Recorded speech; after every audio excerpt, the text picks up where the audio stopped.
प्रदेश के अध्यक्ष नरेश उत्तम पटेल जी, एमएलसी सुनील कुमार चित्तौड़ जी, मंच पर उपस्थित यहाँ के लोकप्रिय सांसद नौजवान सांसद धर्मेंद्र यादव, दूसरे एटा के प्रत्याशी देवेंद्र यादव जी, आंवला की प्रत्याशी श्रीमती रुचि वीरा जी और यहाँ पर उपस्थित सभी समाजवादी पार्टी के, बहुजन समाज पार्टी के, आरएलडी के सभी नेतागण इस चुनावी जनसभा में उपस्थित बड़ी संख्या में हमारे बुजुर्ग, माताएं, बहनें, नौजवान साथी, पत्रकार बंधुओं, मैं सबसे पहले बहुजन समाज पार्टी के नेता आदरणीय मायावती जी का बहुत बहुत धन्यवाद और आभार प्रकट करना चाहता हूं कि आज आपने आकर के यहां जितने भी लोग उपस्थित हैं और लोग सुन रहे हैं और जहां तक आवाज पहुंचेगी, आपने सबका मनोबल बढ़ाने का काम किया है। ये सीटें गठबंधन के बाद 100% जीतने जा रहे हैं। कोई सोच विचार नहीं है। अब जब आप आ गई हैं तो यहां के लोग मन बनाएंगे कि कौन लोकसभा कितने वोटों से जीत करके लोकसभा में सांसद बन करके जाएंगे। ये गठबंधन Bahujan Samaj party, Samajwadi party, RLD, ये गठबंधन गरीबों का गठबंधन है, गांव में रहने वाले लोगों का गठबंधन है। आजादी के बाद समाज में जिनको सम्मान नहीं मिल पाया, उन सबको मिलकर के साथ चलने का गठबंधन है और वहीं ये दिलों का भी गठबंधन बन करके तैयार हुआ है। वैसे तो पहले चरण का चुनाव खत्म हो चुका है। पहले चरण में वोट पड़े, कभी कभी हमारी आंख लग जाती और बारिश हो जाए, और जब बारिश तेज होती है तो अपने आप नींद खुल जाती है। इसी तरह पहले चरण में जो वोट की बारिश हुई है, उसने तमाम लोगों की आंखें खोल दी हैं कि अब कोई आगे नहीं आएगा, गठबंधन ही सबसे ज्यादा सीटें जीतेगा। बताओ, आपको आवाज सुनाई दी कि नहीं दी वोटों की? अगर वोटों की आवाज सुनाई दी है तो आगे के लोगों को भी आवाज यहां की जानी चाहिए। इतना वोट आप लोगों को डालना है, इतने वोटों से यहां से जिताना है। ये जो लोग कह रहे हैं कि महागठबंधन कुछ और है, ये कुछ और नहीं है। ये देश की राजनीति को बदलने वाला महापरिवर्तन गठबंधन है। ये परिवर्तन जमीन से लेकर के लोकसभा तक पहुंचेगा। और ये जो लोग कह रहे हैं कि देश में नया देश बनाना है, हम आपसे कहना चाहते हैं, नया देश तभी बनेगा जब देश का नया प्रधानमंत्री बनेगा, और ये महागठबंधन देश को नया प्रधानमंत्री देने जा रहा है। बताओ, 5 साल से हम इंतजार कर रहे हैं अच्छे दिनों का। 5 साल से अच्छे दिन नहीं आए। क्या बदायूं के लोगों के आ गए अच्छे दिन? क्या भूल गए 2017 में क्या वादा करके गए थे बीजेपी के लोग? और हर चीज की चोरी हो गई। हमारे किसानों की बोरी की खाद में चोरी हो गई। ये नौजवान देखते रह गए, 5 साल में इनके नौकरी और रोजगार की चोरी हो गई। किसान पीछे चला गया, कोई आय नहीं बढ़ी, कोई फसल रही होगी। क्या आपको फसल की कीमत मिल गई? वादा किया था 1.5 गुना देंगे, आय दोगुनी कर देंगे। लेकिन किसान, हमारा गरीब ठग गया, धोखा खा गया, कोई भुगतान नहीं हुआ गन्ने का। कहा था कि 14 दिन के अंदर हम भुगतान कर देंगे, भुगतान नहीं हुआ। हमारा किसान अभी भी इंतजार कर रहा है। कहा था महंगाई रोक देंगे। बताओ, आपके खाद की 5 किलो की चोरी हो गई कि नहीं हो गई?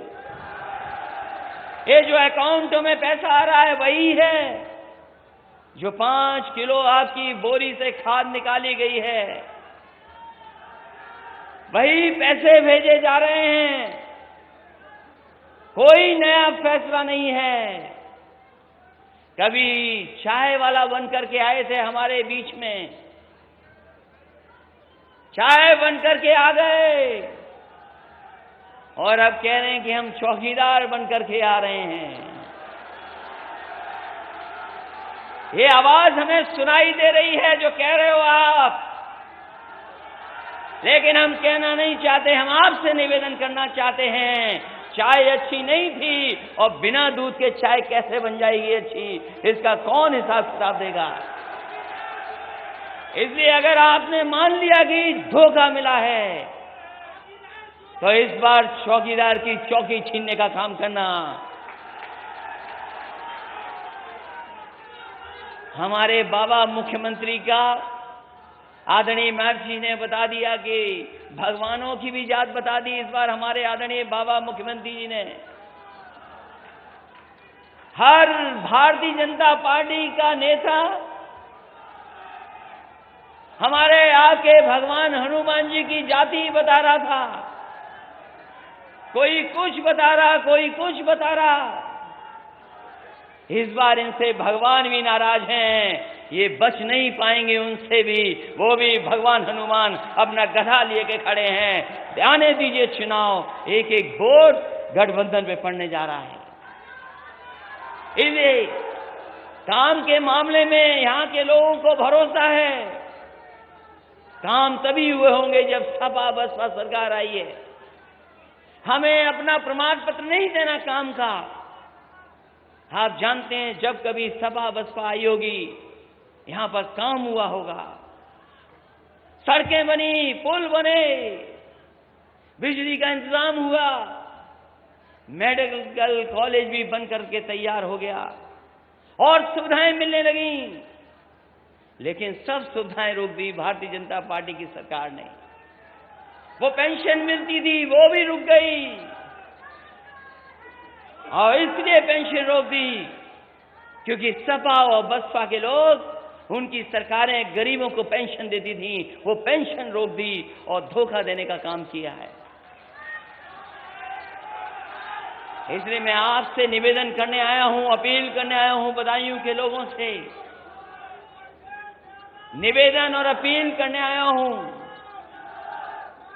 कि ये चुनाव ऐतिहासिक चुनाव है। ये केवल लोकसभा जीतने का चुनाव नहीं है, देश को नई दिशा में ले जाने वाला चुनाव है, परिवर्तन लाने का चुनाव है, और जो गरीबों का अपमान हुआ है, सम्मान दिलाने का भी ये चुनाव है। इस चुनाव को आप अपना चुनाव समझिएगा। आज देश के सामने संकट है। भारतीय जनता पार्टी के लोग कहते हैं कि उनकी सरकार है, इसलिए हमारी सीमाएं सुरक्षित हैं। ये जब कभी मौका मिलता भारतीय जनता पार्टी के लोगों को कहते हैं कि भारतीय जनता पार्टी की सरकार है, इसलिए देश सुरक्षित है, सीमाएं सुरक्षित हैं। हम उनसे कहना चाहते हैं, जब तक हमारी फौज के जांबाज वहां पर जवान हैं, तब तक हमारी सीमाएं और भारत सुरक्षित है। सरकारें तो आती और जाती रहती हैं, लेकिन सीमा पे खड़ा हुआ, सरहद पे खड़ा हुआ जवान वही देश की रक्षा करता है। इसलिए आज तमाम सवाल हैं हमारे और आपके बीच में, नफरत की खाई पैदा कर रहे हैं। जिस तरीके से अंग्रेजों ने हमें और आपको बांटा था और राज करने का काम किया था, उसी तरीके से भारतीय जनता पार्टी के लोग भी समाज को बांट करके राज करना चाहते हैं। इस नफरत की दीवार को गिराने का भी चुनाव है। आपस में भाईचारा बढ़े, उसका संकल्प लेकर के जाने वाला भी चुनाव है। इसलिए बदायूं और आसपास की जनता से हमारा विशेष निवेदन है। बहुत सी बातें आदरणीय मायावती जी ने कह दी, विस्तार से कह दी हैं। उन्होंने अपील भी की है आपसे, आप मदद करें।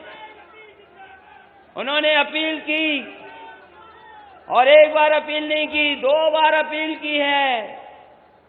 तो बताओ यहां के लोगों, समाजवादी पार्टी और बहुजन समाज पार्टी के प्रत्याशियों को कितने वोट से जिताओगे आप? ये अब आपकी जिम्मेदारी है, आपकी जिम्मेदारी बनती है। लोग अफवाहें फैलाएंगे, झूठ बोलेंगे, साजिश भी करेंगे, ताकत भी दिखाएंगे, प्रशासन का दबाव भी बनाएंगे, लेकिन हमें आप पर भरोसा है कि जब मतदान होगा तो आप अपने वोट की रखवाली करेंगे और एक एक वोट साइकिल पर और हाथी के निशान पर डाल करके उनके प्रत्याशियों को जिताने का काम करोगे। हमारा देश आज पीछे चला गया, बहुत पीछे है। दुनिया में सब आंकड़ों में हम पीछे हैं। गरीबी में हम आगे बढ़ गए। आज भूखे रहने वाले लोग ज्यादा हैं हमारे यहाँ। आज अगर हम पढ़ाई लिखाई का हिसाब लगाएं तो पीछे हैं। दुनिया में बीमारियां अगर बढ़ी हैं कहीं, तो हमारे देश में बढ़ी है। इन तमाम सवालों का कोई जवाब निकाल सकता है, रास्ता निकालेगा तो यही गठबंधन रास्ता निकालेगा और देश को खुशहाली पर ले जाने का काम करेगा।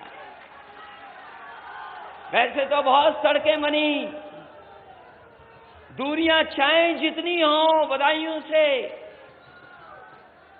लेकिन जो रिश्ता बदायूं और आसपास की जनता से समाजवादियों का है वो तोड़ा नहीं जा सकता, वो भुलाया नहीं जा सकता।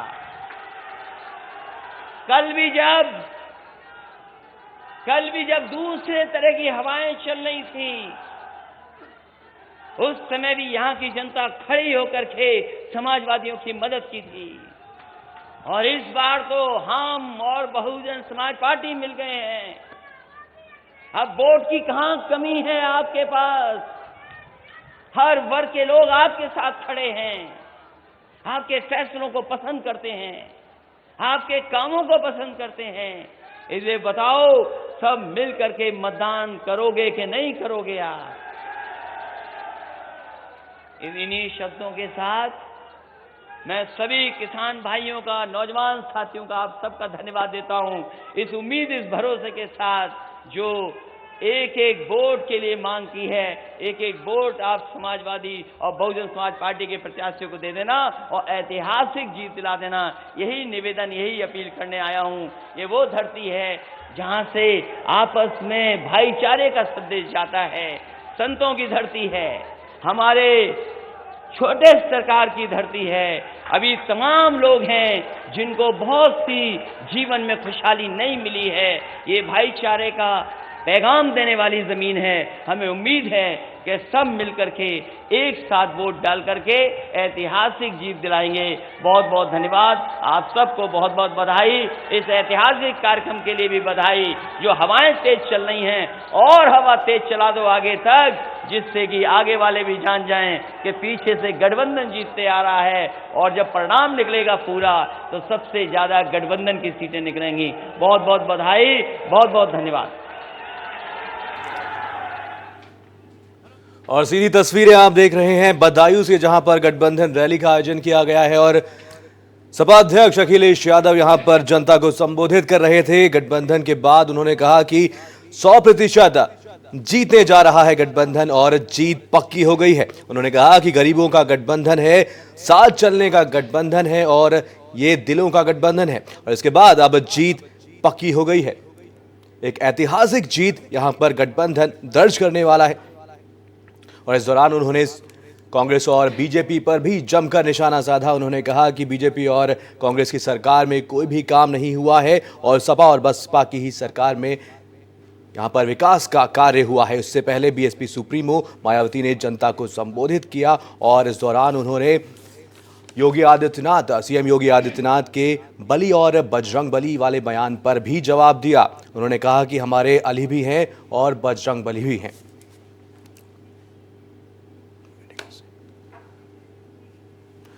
और यहां वक्त हो चला एक छोटे से ब्रेक का। ब्रेक के बाद देखेंगे इंडिया का सी।